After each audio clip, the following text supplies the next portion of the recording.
Gensler takes one last big swing at crypto. The Ripple team rubbing shoulders with Trump XP price talk at the end. Stablecoins, huge payment news. Ripple RLUSD. Due to the graphic nature of this program, listener discretion is advised. Happy Thirsty Thursday. Happy it is Thursday as well to y'all. Before we get into the crypto news, your comments come first because I do this every day for you. Ooh, look at this video here. Two big events. Lumens, Donald Washburn says, just got out of work and quickly click to the listen on the way home. Thank you for the update. You are appreciated. FYI, love the members only behind the scenes stuff. That's right. For a mere 99 cents, you can join the members, see some behind the scenes stuff, and get members only videos. Dandelion Flowers, one of the ladies hanging out with us. Good day, ma'am. One of the 7% of the ladies hanging out with us. Seeing that hottie Brad G hanging with Trump makes me drool. She actually didn't put drool down. She said makes me sodden. I had to change it though. Thank you, Dandelion Flowers, and love the representation from the ladies. Eternal XRP says, at 7 minutes, 45 seconds, the best voiceover actor sounds very familiar to my voice actor. That's right. I am taking those voice actor lessons. Are they paying off? Bitcoin sitting at 92,802. Ooh, is this ugly? Ooh, I don't like this. ETH 3248. Gary Gensler took one more swipe at crypto. You got to hear what this scumbag said. 226, the price of XP. We're going to talk more of that at the end. ADA couldn't hold the dollar down to 89 cents. XLM could not hold 40 cents down to 39.3. Red across the board, yes. BTC dominance, yes. Why? BTC is doing its thing. BTC goes down 2%, the rest of the market goes down 5%. BTC goes up 5%, the rest of the market goes up 1%. This sucks. This reminds me of pre-Trump election fun when BTC was tugging the market and the alts weren't doing as strong as BTC. What's going on? Well, Oklahoma Senator proposes the BTC Freedom Act to integrate BTC into payroll. Oh, more crypto adoption news. Yes, I bring it to you every day. As reported by Bitcoin Magazine, the proposed act seeks to expand financial options for employees, marking a significant step towards integrating crypto into mainstream payroll systems. Yeah, you got to think, players out there aren't just using crypto as a speculative asset. They want to use it for their utility, for payments. The BTC Freedom Act proposes to give employees in Oklahoma the choice to receive a portion or all their wages in BTC. By doing so, they want to promote financial freedom, encourage the adoption of crypto, and position Oklahoma as a progressive state embracing the financial innovation. Let me ask you a question. If BTC was made as legal tender, payment-wise, where you live, would you be using your crypto for payments, or would you be holding on to it for the juicy gains? FV Bank taps PayPal's PYUSD for direct deposit and payments. FB Bank has enhanced its stablecoin services, integrating PYUSD. This addition enables account holders to receive PYUSD directly in their USD accounts with real-time conversion to the US dollars. The feature is now available in blah, blah, blah, blah, blah, blah, blah. I'm bringing this up, why? To show you this. PayPal, look at their market cap. 503 million. Ripple's is right now, last time I checked at 70, I think it was 73 or 76 million. This one is not updated. But look at the volume. 24 hours for PayPal's PYUSD, 17.3 million. What's the volume for Ripple's RLUSD? Now, mind you, hold up. PayPal's PYUSD has been around a lot longer. In fact, they started when? All the way in August of 2023. So they got a pretty big head start on Ripple, right? Exactly. So with that head start, they've got a volume of 17.3 million, while RLUSD has a volume of 120 million. I don't need a voiceover actor to share my excitement with you. I just have to tell you that, holy shit, that's a crap ton more. Almost 10x more. Oh, you in the back, you have a question? Yeah, Klaus, how come no one is using PayPal's PYUSD? Because they don't trust PayPal, number one, and it is very restrictive. If you want a consumer-friendly stablecoin, PayPal's PYUSD would not be it.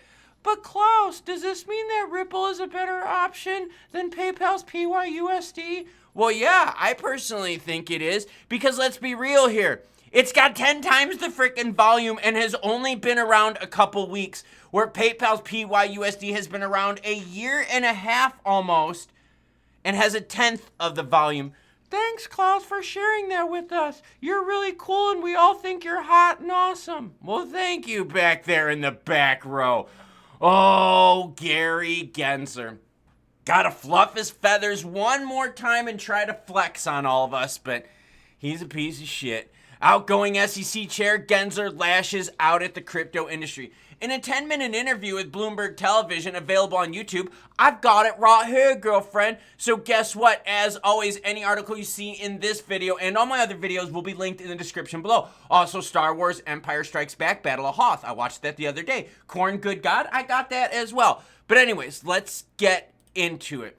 In a 10-minute interview with Bloomberg available on YouTube, which I just shared with you, the SEC Gary Gensler said, "It is time in charge of the SEC has been a privilege overseeing the $120 trillion capital markets in the U.S., which touches everything in our economy."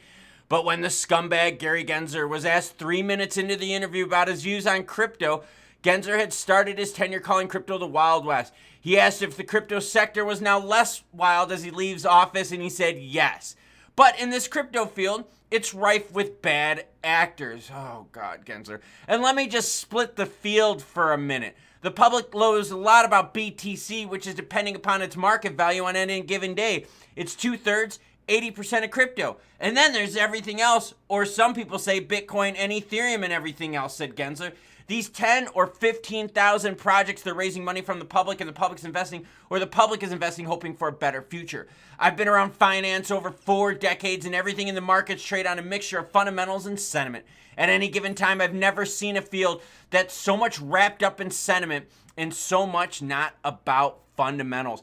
Gensler's ripping on the alts. He's also saying that the market is a lot healthier and safer because he was the cop on the beat. Gensler, no, you missed all the big ones. And you say you got 4 decades of experience. It doesn't matter if you have 6 decades. You could still suck at your job. Did Gensler catch Celsius that advertised publicly on social media, yeah, on Twitter, that they had FDIC coverage for their crypto accounts? Did Gensler do anything about that? No. Did Gensler catch FTX? Hold on, let me check. No, he didn't. Did Gensler catch 3 Arrows? No, he didn't. What about Do Kwon? No, he didn't. What about, see my point? So you could have 4 decades of experience, but you could still fucking suck at your job. And Gensler, you did suck at your job because guess what? You did more damage than good. And okay, the crypto market is very speculative. Yeah. It's brand spanking new and it's got regulators out there trying to crush it even though it's legal. So yeah, you're going to have a speculative tone when the government agencies out there that are supposed to regulate it are trying to kill it. That's not when fundamentals rule the roost, is it? So Gensler, nice try, but I hope the door with the nail with the spike hits you in the ass repeatedly on the way out. By the way, you know how in the beginning of the video I share your comments and I shared this one from Dandelion Flowers telling us all that she felt sodden seeing that photo of Gary G. Dandelion Flowers and other ladies in the crew, does this man here make you sodden? No, Klaus, he looks like a fucking troll. Thank you, Cindy. Thank you very much for helping us out. Circle joins Ripple and Coinbase to Trump inaugural committee. Oh, okay. Basically, they're donating money for the inauguration celebration so they can get in good favor with Trumpito and the crew. Circle has joined Ripple, Coinbase, and Kraken in supporting its president-elect Donald Trump's inauguration. Circle co-founder and CEO Jeremy Lair, who I personally can't stand, announced today the company donated $1 million in USDC to Trump. This is what he said. "We are excited to be building a great American company," Lair said. "How far we've come in the potential and power of digital dollars." Yeah, I agree. Major tech executives have pledged substantial donations, including $1 million from Bezos. That's not that much. OpenAI Sam Altman and Mark Zuckerberg, Zuck the Cuck, have also donated more. Robinhood gave $2 million, while Uber and CEO Dara Khosrowshahi have each pledged $1 million. This is pretty cool.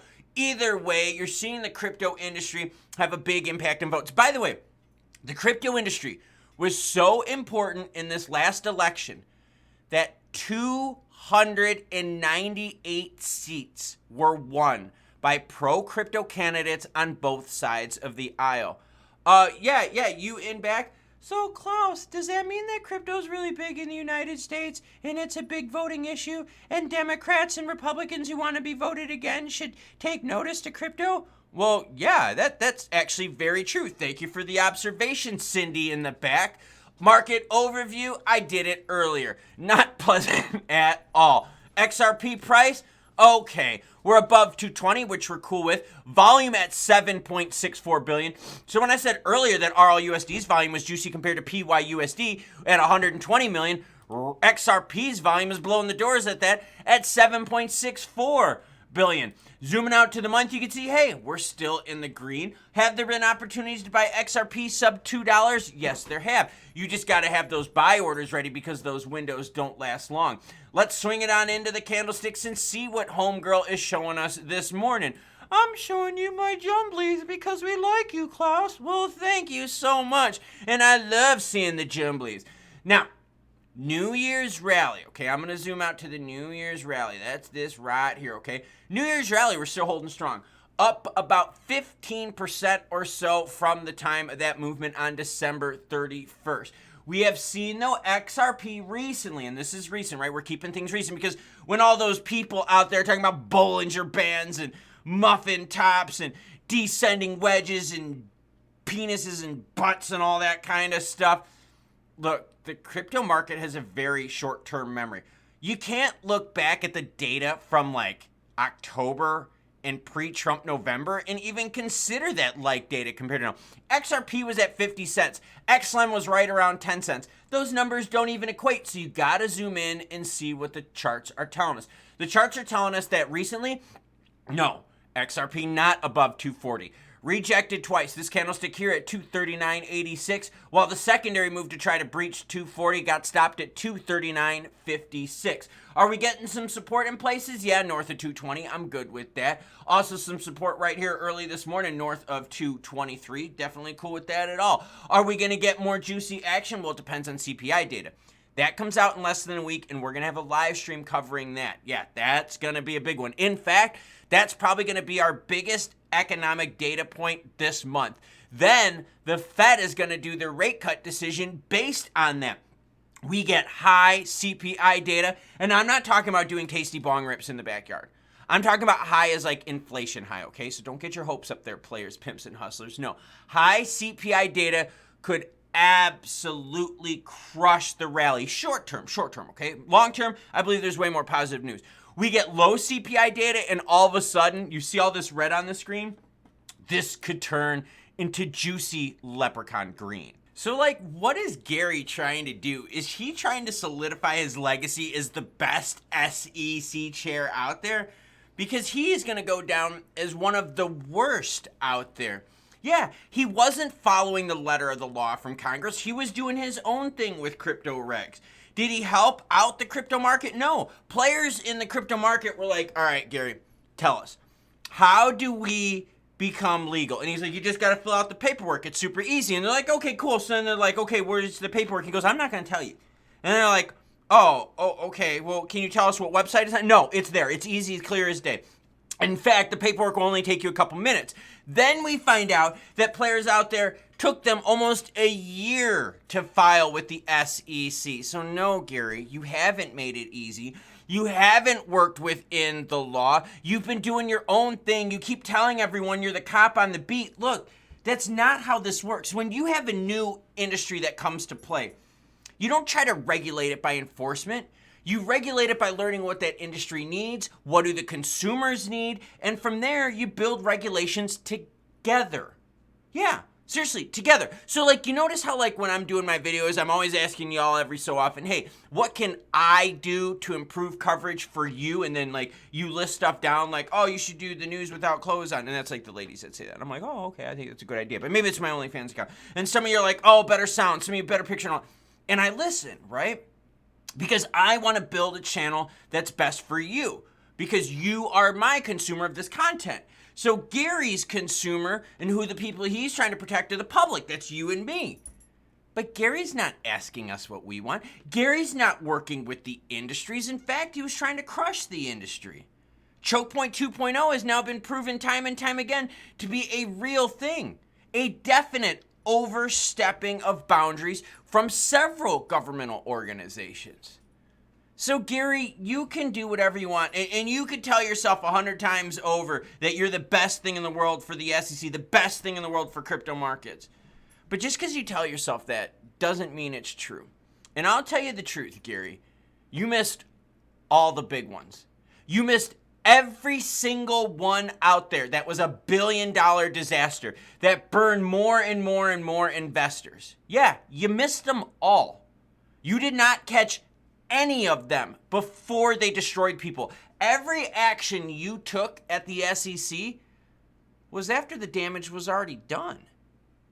So realistically, you did not take care of your customer. But I'm taking care of my customer, which is you. That's why I'm going to bring you the news even while I'm traveling. Oh yes, baby. We're going to be taking the show on the road. You want to learn more about that? More about the two big things that I'm nervous about here with the crypto market? You want insights on revenue into the channel? Yeah, well that video is linked at the end right here. A members only video for a mere 99 cents. Yeah, I'm not greedy at all. For a mere 99 cents, you could support the channel, join the members, and hang out with us. How do we end videos? Well, if you're a new viewer, you're going to find out. If you're a previous viewer, well, you're going to join in. And you know who's going to help me out? Yes, Stephanie in the background, you want to help us out? Okay, Klaus, I'll help you. Choo-choo, bitches. Thank you, Stephanie.